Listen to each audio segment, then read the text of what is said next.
Morning. I'm off to Delhi today. There's some award function where Sangram is getting an award. So I'm just tagging along like the wife, pushing my way through from behind my husband. Because I have realized that it's important to push yourself too. Abhi kya hua? I think we saw Lalit Modi's interview, not podcast.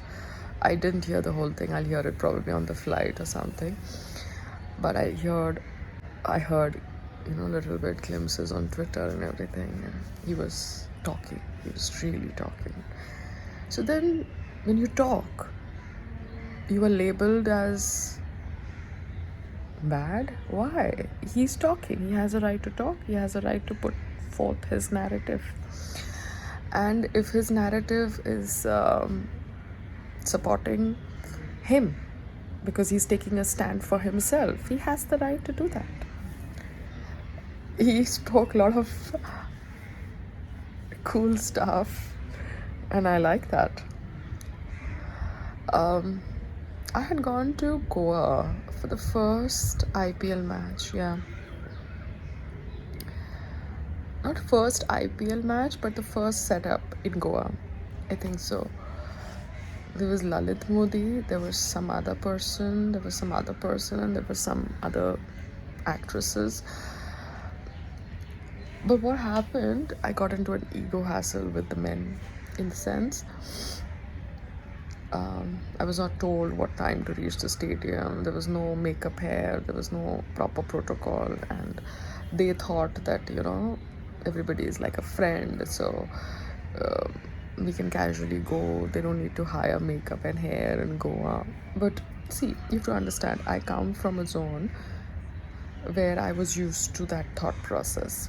Now, over the period of time, when you've done reality shows, you've bloody stood on a road to understand food business, your perception changes.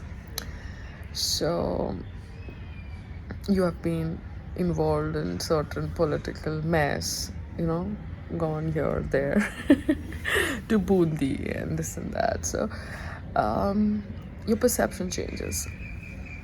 By the way, I think my Bundi case is gone, has been discharged. Means it's squashed, not squashed, because we've got it in the lower courts. We've got it off in the lower courts, means it's finished. Yeah. So there is thankfully no legal mess as of now. And I need to behave myself, be very, very humble, because men and their egos are too much. So, yeah.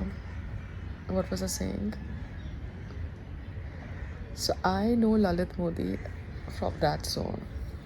Obviously, he became Lalit Modi and then he left India. But what I like about his podcast now, whether true, false, is that he's taking a stand for himself, which every individual should do. Otherwise कोई आपको जीने ही नहीं देगा, है ना? And I've been reading news about Ajmer Sharif and all that history attached to it. See, a fact is that mosques were built by destructing mandirs in India. Now that's a fact. And your place of worship is in Middle East, where we can't even go. Non-Muslims can't go. So here in India, why are you so obsessed with the land that is Bharatiya land? You are free to follow the religion that you wish, but your religion does not believe in idol worship. When it does not believe in idol worship, why are you so obsessed with land, with structures? Because you don't want any kind of form, and your origin is in Middle East. So whichever area that was having historical connection with the sentiments of Bharatiya, whether it be Sikh, whether it be Parsi, whether it be Hindus, that historical area has the right to be revealed to the younger generation. Just trying to make it very clear without sounding biased. Because we are not going to Middle East. We are not wanting to enter Mecca and Medina as Muslims. We are respecting your religious feelings where you don't want non-Muslims to enter your place of worship, though we welcome everybody to come to our places of worship. But our historical monuments which were destroyed, our younger generation needs to know what was what, and we have the right to reclaim it peacefully. Because your religion does not even believe in idols. You're so forget having affection with building structures. It is just a brute display of arrogance and power. But which one were built like that? That only ASI can survey and tell you. The ones which were older, like 1500, 1200, they can, be also surveyed, because I don't know how old is Ajmer Sharif. I'm not a historian. But the fact remains that I think someone told me that Afghanistan is also part of Bharat, Indonesia was also part of Bharat, everything was a part of Bharat. So all of this got cut away from Bharat, and there was this whole Islamic rule established in these countries. So we have to take precaution against that kind of mentality, and for that, if Hindus have figured out that they have a right to reclaim their temple, because constitution can be amended, the Worship Act can be amended. If the constitution was amended during Indira Gandhiji's time, then the constitution can be amended even now.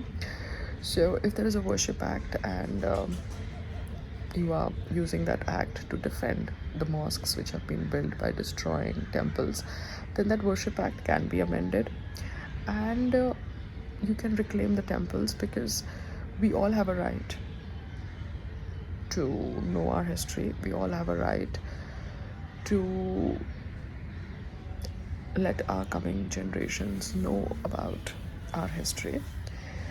There should be no violence. I don't believe in violence.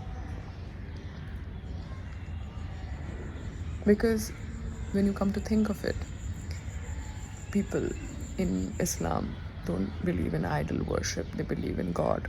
So why are they so much obsessed with land and mosques? Your biggest monument of worship is in Middle East, and you don't believe in idol worship. So when you don't believe in idol worship, why are you so obsessed with dargahs and mosques and land? Do you get it? But then I'm not a lawyer. I don't want to get into the legal part of all this mess. I just wish that people would fight with each other and be sensible. And enjoy yourself hearing Lalit Modi's podcast.